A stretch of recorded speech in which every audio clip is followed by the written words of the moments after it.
Welcome to China Masterclass webinar. My name is Sally Mia Yip, founder of 11K Consulting. Today, I'm very excited to have my co-host Paul Sutton, partner of LCN Eagle, as well as our amazing guest speaker, Ben, today. I will let Paul introduce Ben a bit more later today. Before we start, I thought I should tell you briefly why we are doing China Masterclass webinars and why you should spend your next 25 minutes on us. Really, the purpose of our webinar is to share our combined insights, knowledge, and lessons on how to create long-term relationships, value, and trust in very complicated markets like China. So in each series, we are going to have a very high-profile guest speaker who has already proven track records in the Chinese market or with the Chinese stakeholders. And that's the whole idea, to share our knowledge. And hopefully you will also have some practical tips to take away to apply for your job or business after listening to this webinar. Without further ado, I would love to ask our co-host Paul to introduce our guest speaker, Ben, here with us today. Great, thanks Sally, and I'm absolutely delighted to have Ben here with us on this webinar. So thank you, Ben. I've known Ben for over 20 years now, probably more like 25 years. And I have to say, when it comes to understanding the China market, Ben is absolutely the real deal. He studied Chinese at Oxford. He's been working in China and the Asia region for best part of 30 years now, I guess it is, starting with Hong Kong and Cathay Pacific, working with the Swire Group, and also with other large corporates in different regions, including Microsoft and Warner Lambert. And very significantly, over the last 15 years, Ben has developed his own management consultant practice called Schmittzehe Partners, which focuses on China and the Asia region. He is a regular speaker on this subject, or the subject of developing China markets, so including for the likes of BBC and Al Jazeera. So welcome, Ben. Thank you, Paul. Thank you, Sally. Good to meet you both. So the theme of this specific webinar is why is it that some Western corporates seem to be doing incredibly well in China and others seem to be completely failing at that task? And in both categories, there are household names in their own market. So really that's what we're trying to focus on and ask Ben's insights of in terms of, well, are there lessons that we can take for ourselves and for our clients? And this first question that I'd like to ask Ben is, can you just give some examples, please, in terms of winners and losers in terms of corporate strategy in China? Sure, thanks, Paul. I guess a couple of examples maybe to look at would be, on one hand, in terms of DIY and furniture retailing. You've got IKEA on one hand and B&Q on the other. B&Q that pulled out of China a few years ago. IKEA that's still very much going strong. They both entered around the same time. And then in the sportswear industry, two different brands, Reebok and Nike. Reebok I'm personally very familiar with because I used to run Reebok in China many years ago. And in their case, Nike sees China as a super important market for them. For over 10, 15 years, China has been the second largest market for them worldwide. And in terms of profitability, it's probably one of the highest margin markets now for them in the world. It's overtaken the US, whereas Reebok has gone through, sadly, difficult times, was acquired by Adidas about 5-10 years ago, and has been rejuvenated by the support of Adidas, but has struggled a lot compared to Nike. And in terms of the elements of the corporate strategy that you think make a difference or have contributed to those successes and failures? Sure. Well, it's very complex, but to try and simplify it, you can look at it across two aspects. The first one is the long game, the extent to which one is able to invest for the long term, be patient, It's such a competitive, tough market. It does require significant sustaining power, and I'll go into that in more detail if you want. And the second one is the ability to draw a fine line between acting globally and acting locally. In both of those examples, sportswear and in retail, the companies faced a similar situation in the market. Both of them tried to localize their offering and their approach, but the trade-off between global and local ended up being quite different for the two, and also in terms of their ability to sustain effort in the China market. Mm-hmm. Cool. Sunny, I know you wanted to drill down on that issue of localization and brand building strategy. Fascinating. Yes. So I would love to ask Paul's opinion. When foreign companies want to enter China's market, how important is localizing services and also local leadership team in China? Do they need to change massively to cater for the Chinese audience? Yeah, so if we focus on the furniture example to start off with, so from if you look at B&Q, essentially they went in with what they described as a Chinglish approach. So they tried to adapt to a certain extent to the local market, but essentially they were trying to have the same offering, and they very quickly found a challenging situation in that whilst in the UK DIY is a popular pastime, in China it definitely isn't. The market is really the middle classes who are buying apartments as empty shells and then wanting to decorate them. But doing your own DIY is seen both socially as undesirable and also just economically doesn't make sense, because actually lots of cheap labor in terms of migrant workers from the countryside happy to do up your home for very little money.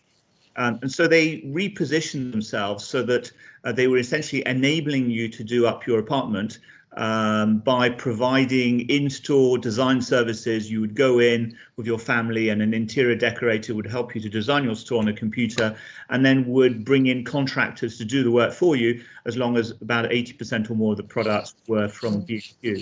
And so they adapted in that way. In the case of IKEA, they tried to make an effort to do the same sort of thing in terms of offering not just the ability to buy IKEA furniture flat pack, but also assistance to put it together at home. The key difference was that B&Q then tried to go the next mile. They were so keen to try and hit their targets they'd promised to headquarters, which were quite aggressive targets in terms of time frame, that they expanded into a variety of different cities and tried to develop products which suited local market needs. China is often likened to Europe rather than a single country. So every region has very, very different tastes and habits. And so they ended up with this huge range of different products. And that takes us on to people. So they, whilst the person who ran B&Q in China was someone from the UK who had very strong trust with the UK leadership team and very significant experience within B&Q. So he was very much listened to by headquarters. He then, not being very familiar with the local market, relied very heavily on local managers. And more he found the market difficult, the more he gave freedom to the local managers to make decisions around inventory. And so you ended up with lots of different stores, each one having a slightly different range of inventory, and they push for larger and larger stores and a wider and wider range of offering, because of course consumers, more you offer them, logically more you're going to get customers. But financially that was a complete disaster. In the UK you had about 350 stores with their products being sourced from about 600 vendors. In China, at a certain point, you had 15 stores with 1,800 vendors. And so the complexity was horrendous. And also the unit cost, because as a result, you don't have the mass purchasing power to negotiate and drive down prices. And so the margins were terrible. IKEA, on the other hand, made a huge effort to maintain the same product range as they had worldwide. They did some adaptations to the product and also to the store designs, but they were relatively minor changes to make sure that they were leveraging the mass volume that they were purchasing. And also they were having significant amounts of product manufactured in China. So about 30% of products worldwide sourced by IKEA in the period of 2010, 2015 was from China. They increased production in China and sourcing in China to about 60% for Chinese stores, but ultimately it was building up the volume, and they've continued to do that. So just right now, they're working on another production site in China to increase volumes, and that's not just for the domestic market, that's for international. And so that allows them to leverage not just local adaptation, but global scale, something that B&Q fortunately fell foul of. Oh, yes, fascinating. And as a PR person myself, I'm always interested in any successful PR case studies in China. So from your over past 30 years experience, I wonder if you have seen any brands or companies who did really well in terms of their PR strategies or campaigns. Do you have any thoughts on that?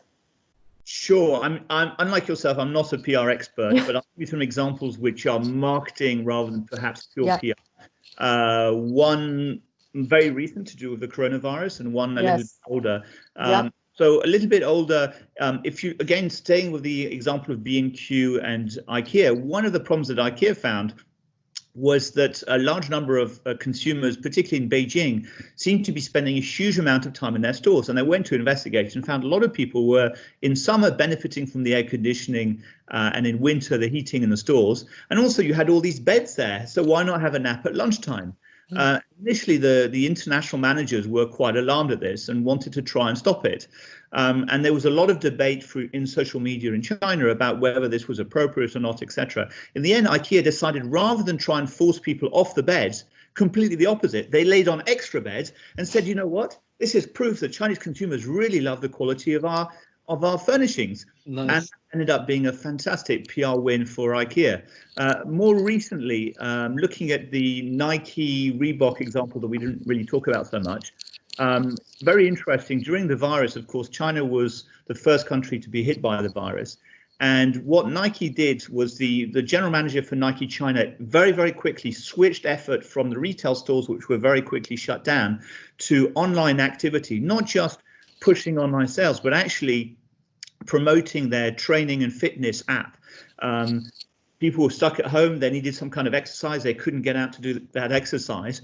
And the sign up for the app went through the roof. And then that translated onto e-commerce sales. And what they found was in the first 3 months of the virus in China, whilst most retailers went from 100% sales to 0% sales, essentially the net sales for Nike only went down by 5% because the online sales went up 30% and overcame most of the drop in the retail sales.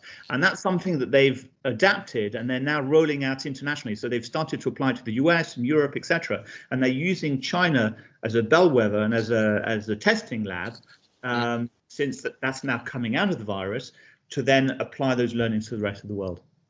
Wow. Great. We actually have a bit more time to ask you one more question, if we may.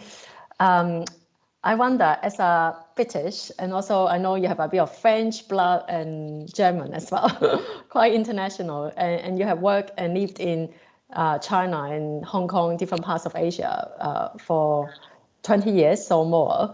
I wonder if you have any cultural tips for Western people to do business with China or with Chinese people. What would be your 1 or 2 practical tips for Western companies who want to work with Chinese companies? Well, 2 tips which seem completely conflicting, but actually, in my opinion, work very well together. The first one is that people overestimate the difference between Chinese culture and Western culture. I'll explain in a minute.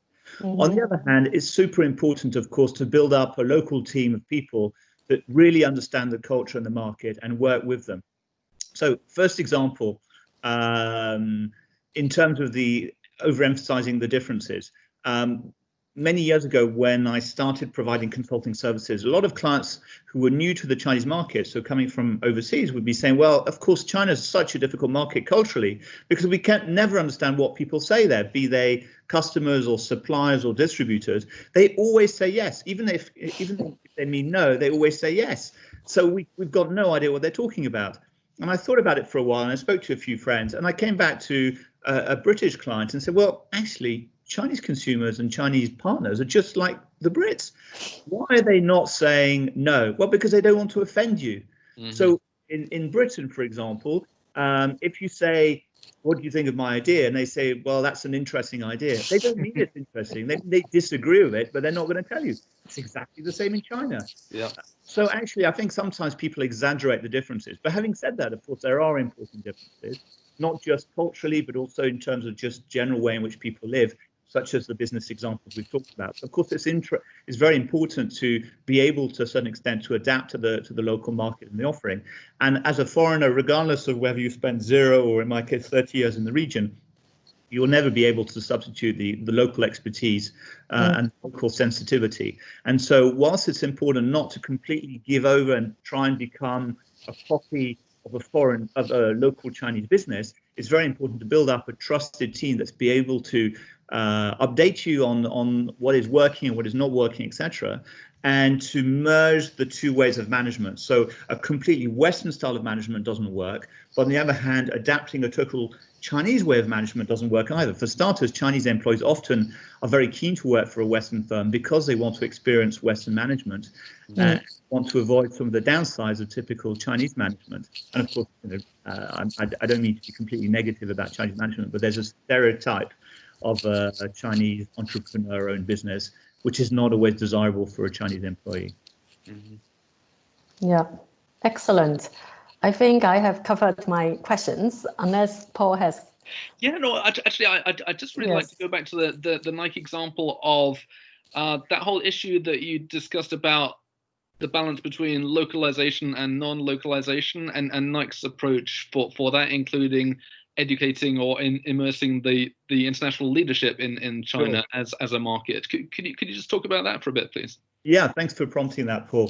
Yeah, no, very interesting. So Nike, as I mentioned before, for over 10 years have recognized China as being a super important market, second largest in the world, and nowadays highly profitable as well.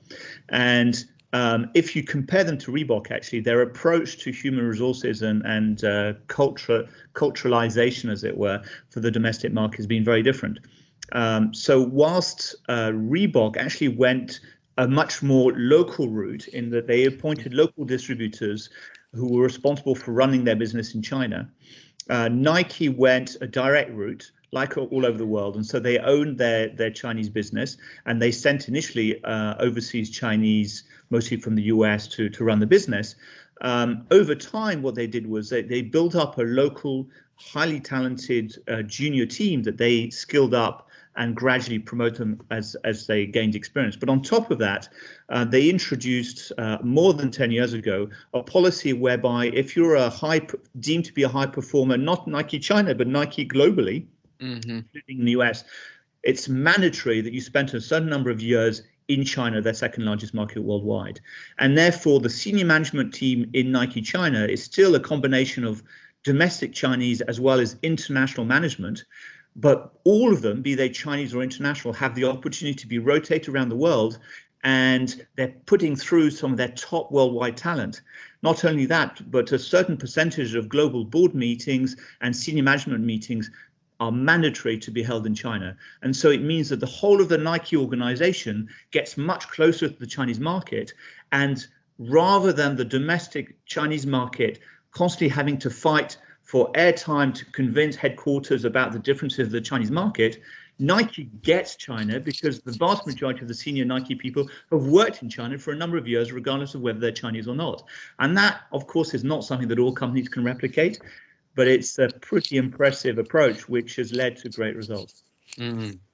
I really love that example. I guess you could say it's part of the long-term commitment to the market, isn't it? You know, not only having the sort of financial capacity to continue to invest in the way that maybe IKEA could, that B&Q couldn't, but also deeper than that is saying, well, this is not a one-way process. This is not about the West saying, you know, look at the way that we run companies and we're going to run you now. It's actually saying, no, this is the world changing, and we need China to influence us, otherwise we're going to fail. Exactly, but also it's long term, so it's not things that have been done over to, and very recently, both in the case of Nike and IKEA, their policies have been in place for over a decade, and it's been a gradual slog. It hasn't been easy for either of them, but they've sustained it, whereas some of their competitors have just not been able to keep the course. Yeah. And the other example that I loved is the IKEA one of taking the negative, or potentially the negative, of people sort of hanging out in their stores and sleeping there, and translating that into a positive market PR opportunity, which I guess means, you know, it requires being open to that, doesn't it, to notice that phenomenon and to make a decision as to how to use it for the benefit of the long-term brand. Absolutely, yeah. Great. Well, I think we actually have run out of time now. So all that remains is for me to say thank you so much, Ben. It's such a pleasure to have you on this webinar. I hope we'll have you again if you can spare the time in the future. Obviously, thank you to Sally for being the inspiration behind this whole series. Thank you for watching this at home or in the office or wherever you are. We just have 2 requests. Which is, number one, if you did get any value from this, if you did find it interesting, please do share it with someone else that you think would also get some value from it. And number 2, if you have any suggestions as to questions that you'd like us to raise or issues you'd like us to address in future webinars, or people that you would like us to interview, then please do get in touch. The email address is Sally. China, yes, I'm going to say China Masterclass at 11kconsulting.com. At the end of this webinar, you will see all our contact details as well as Ben's. So do feel free to keep in touch with us. Absolutely. So thank you very much. And that ends this webinar. Thank you. Thank you. Thank you, Paul. Thank you, Sally. Thank you.